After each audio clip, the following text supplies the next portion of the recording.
संजय जी, ये देखिए, ये तो मैं मान सकता हूं कि अंतर्राष्ट्रीय स्तर पर चूंकि हालात पहले जैसे नहीं है तो कुछ दिक्कतें तो होंगी, लेकिन क्या ये अंदर खाने जो प्रदेश के अंदर जो कालाबाजारी है उसकी वजह से हालात और बेकट हो रहे हैं क्या? क्योंकि अगर यही समझ जाए तो बहुत स्थितियां सुधर सकती हैं। देखिए विलास जी, कब तक मोदी सरकार अंतर्राष्ट्रीय स्तर पर परेशानी बताकर इस देश की जनता को, प्रदेश के किसानों को गुमराह करेंगे। पिछले साल भी यही रोना रो रहे थे, उसके पहले साल भी यही रोना रो रहे थे। भाई चलो, ईरान और इसका युद्ध तो अभी स्टार्ट हुआ, उसके पहले साल में क्या तकलीफ हुई थी, क्यों किसानों को खाद नहीं मिला? उसके पहले वर्ष में मतलब 2024 में भी किसानों को पूरे खाद नहीं मिल पाया, ठीक, 25 में खाद नहीं मिल पाया, ठीक। तो अपनी जो नाकामी है, कब तक विदेशियों के ऊपर डाल के नरेंद्र मोदी जी बचेंगे और भाजपा सरकार बचेगी? हम अगर खाद संकट की बात करते तो हमें कहा जाता है कि झूठ बोला जाता है। किसान अगर खाद के लिए मांग करे तो उनको कहा जाता है कि स्लीपर सेल है। और अभी भाजपा के जो मित्र बैठे हैं, रविंद्र सिंह जी ने जो डाटा दिया है ना, अभिलाष जी आपने वो डाटा सुना, मैंने रिकॉर्ड में मैंने नोट किया है जी। ये खुद कह रहे कि 1.94 लाख मीट्रिक टन खाद का आवंटन हुआ है टोटल प्रदेश में।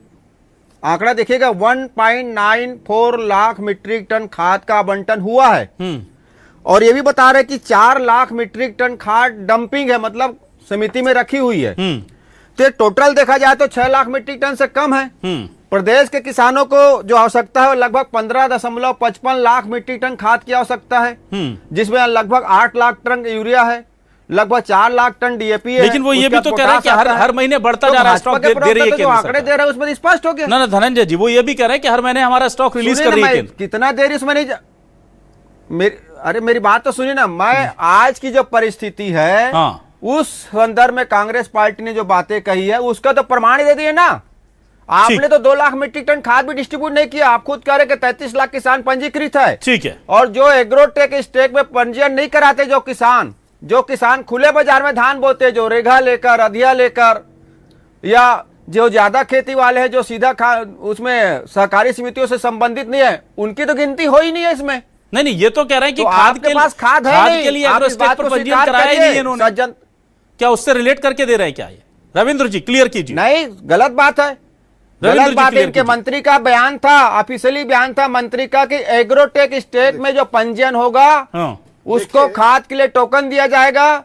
विरोध के बाद अलग विषय की सीधा देने की बात कर रहे हैं। ठीक है, रविंद्र जी आप बताइए स्थिति क्या है। मैं बताना चाहता हूं, मेरे कांग्रेस साथी मेरे कांग्रेस साथी प्रवक्ता का ज्ञान मुझे एबीसीडी सब चालू करना पड़ेगा कि ये जो खाद समितियों में डंप है उसके भी स्टॉक को बता रहे हैं। इनको पता होना चाहिए कि मार्केट के माध्यम से समितियों के पास खाद जाता है और समितियों से किसान के पास जाता है, तो प्रोसेस होता है।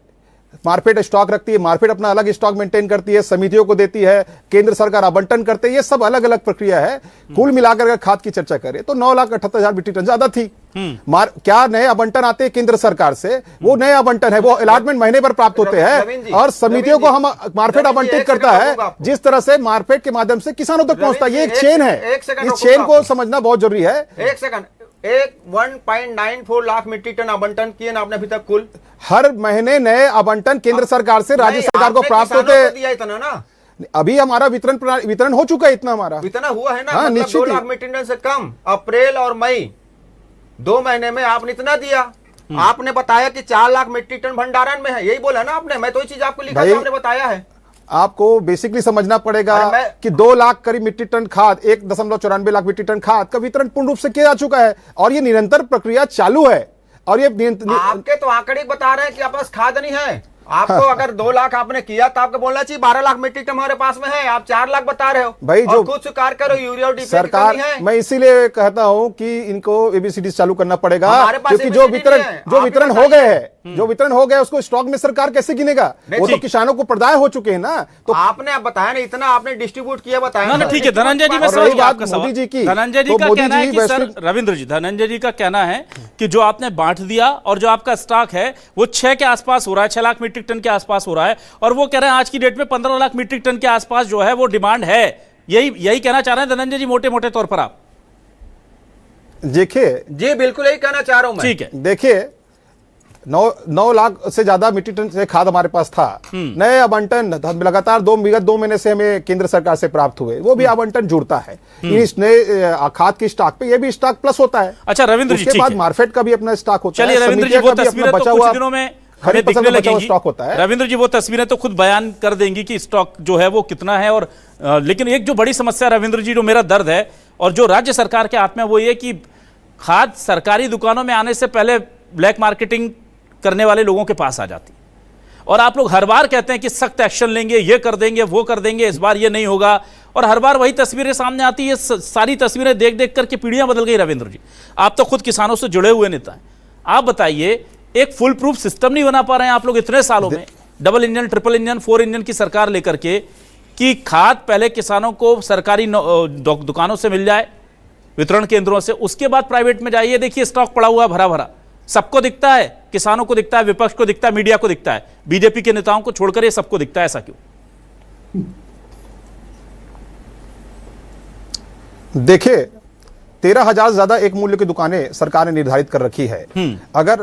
अगर कहीं भी किसी भी तरह की कालाबाजारी अगर पाई जाती है तो राज्य सरकार तत्काल उसमें कार्रवाई कर रहा है, निलंबन कर रहा है। शक्ति के 8 जगहों पर कार्रवाई हुई, राजनांदगांव में शिकायतें मिली, वहां पर 4-5 जगह कार्रवाई हुई, रायपुर में, तो आज आरंग पे कार्रवाई हुई। तो कार्रवाई का ऐसा है, कोरिया जिले में सूरजपुर में तत्काल निलंबित कर दिया गया था।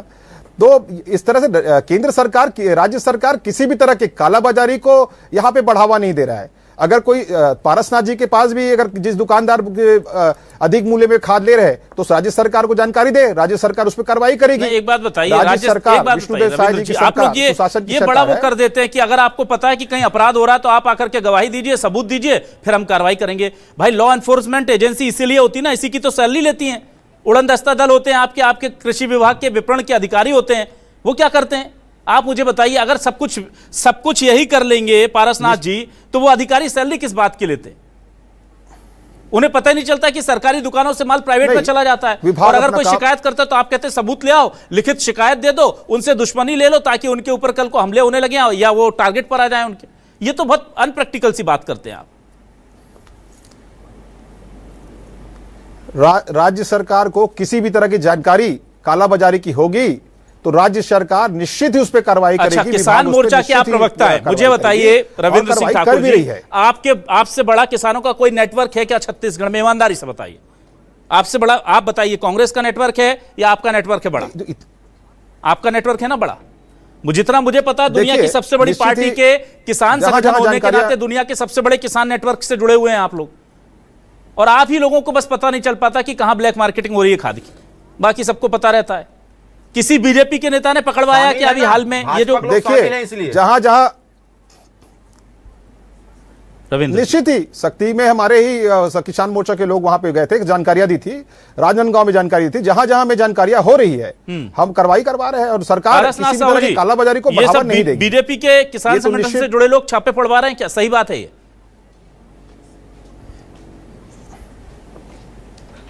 पारसनाथ जी,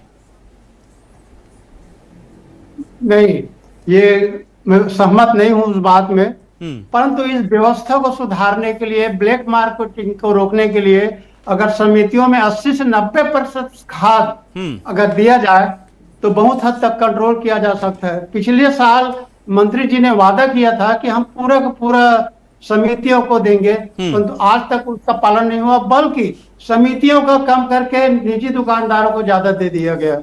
अच्छा, ये सब हो रहा है। मुझे ये बात समझ नहीं आती कि निजी दुकानदारों को का स्टॉक जो है वो कैसे बढ़ा दिया जाता है। रविंद्र जी, आपको समझ में आता है क्या? जब ओवरऑल स्टॉक कम हो रहा है हमारे पास, तो निजी दुकानदारों का कोटा कैसे बढ़ रहा है? देखिए, आज हमारे पास छत्तीसगढ़ की 33 जिलों में किस समिति में कितना खाद है उसका आंकड़ा हमारे पास है। ऐसा बिल्कुल भी नहीं है कि सरकार ये सब चीज कालाबाजारी को बढ़ावा देती है। आज 33 जिलों में किसी भी जिले के बारे में पूछ सकते हैं, हम स्टॉक बता देंगे आपको। कितना बता दीजिए, देखिए जिलावार अगर स्टॉक बता, जिलावार देखिए आज जिलावार का स्टॉक यहाँ उपलब्ध है जिसमें 22,731 मीट्रिक टन हमारे पास रायपुर जिला में आवंटित है। रविंद्र जी, समझ गया मैं। रविंद्र जी, देखिए किसानों से जुड़ी हुई चीजें हैं, आप ट्रांसपेरेंसी की बात करते हैं, तो इसको आप मोबाइल पर क्यों नहीं भेज देते? मोदी जी ने तो सब पूरा डिजिटल इंडिया बना दिया है। आप किसान जो रजिस्टर्ड है उन्हीं के मोबाइल पे भेज दिया कीजिए कि आपको पता है ये किसान किस समिति में रजिस्टर्ड है, पता है कि नहीं, डेटा है कि नहीं सरकार के पास, बताइए हाँ या ना सर, है ना? उसका मोबाइल नंबर रजिस्टर्ड है सर, उसी पर टोकन जाता है सर।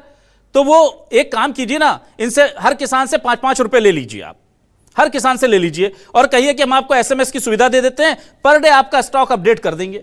अभी देखिए खेल खत्म हो जाएगा ब्लैक मार्केटिंग करने वालों का, पर यह काम आपको करने नहीं देंगे अधिकारी, ये भी मैं बता देता हूं चैलेंज दे करके।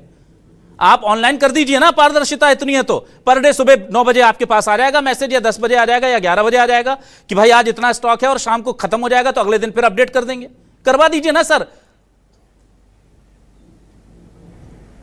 बोलिए। देखिए मैं आपके सवाल का जवाब देना चाहता हूं। हाँ। एग्री स्टेट परियोजना इसीलिए थी। हाँ। दूसरा एग मार्क पोर्टल, ये सब आधुनिकीकरण जो सरकार कर रही थी इसीलिए कर रही थी कि जो सेवाओं का लाभ है सर, वो पोर्टल जो खुलता नहीं उसकी बात नहीं कर रहा हूं, खातों पे आए। मैं आपसे क्या कह रहा हूं, आप मुझे प्रैक्टिकल सॉल्यूशन दीजिए। नहीं सारे ना आप टोकन नंबर मोबाइल पर भेज देते हैं ना, स्टॉक भेजने में क्या दिक्कत है सर? टोकन नंबर तो अलग अलग देना होता है, स्टॉक तो एक ही डेटा है जो सारे किसानों को एक साथ जाएगा एक समिति के।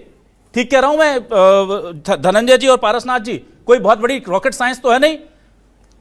ठीक बोल रहे हैं। नहीं तो हमारे छत्तीसगढ़ के युवा सर बहुत अच्छे हैं, मैं आपको 2-4 युवाओं के नंबर देता हूं जो एआई पे बहुत अच्छा काम कर रहे हैं, आप उनसे मिलिए। मुझे पता है किसानों की मदद के लिए फ्री में आपको एप्लीकेशन बना के दे देंगे, हमारे अधिकारी ना कर पाए तो। इतना भी मैं भरोसा रखता हूं अपने युवाओं पर छत्तीसगढ़ की। अंतरराष्ट्रीय स्तर की ऐप बना रहे हैं वो, न्यूज 24 पर देख लीजिएगा, कई उनकी स्टोरी हम चलाते रहते हैं, बहुत अच्छे से काम करते हैं वो। करवा दीजिए ना सर, आप किसानों के हित में काम करते हैं तो। नहीं सर मैं बताना चाहता हूं, एक मार्क पोर्टल पे जो भी आवक जावक है रोज चढ़ता है सर, फिर वही पोर्टल, वो पोर्टल खुलता नहीं था, ये खुद स्वीकार किया आप लोगों ने। ऑलरेडी सरकार कर उस पोर्टल के नहीं खुलने की वजह से आपने 3 बार डेट एक्सटेंड किए हैं और उसी पोर्टल के पीछे पड़ गए आप। मैं आपसे कह रहा हूं मुझे पोर्टल क्यों खोलना है सर, जब मेरे मोबाइल पे एसएमएस की सुविधा है तो। जिसके पास नेट नहीं होगा उसके पास भी एसएमएस आ जाएगा कि आज इतना स्टॉक है। इसमें दिक्कत क्या हो रही है आपको? आप भी अधिकारियों जैसे हिचकिचा रहे हैं, मैं समझ नहीं पा रहा हूं क्यों। अधिकारी करें ऐसी बातें तो समझ में आता, आप क्यों कर रहे हैं? आप तो किसानों के साथ खड़े हैं।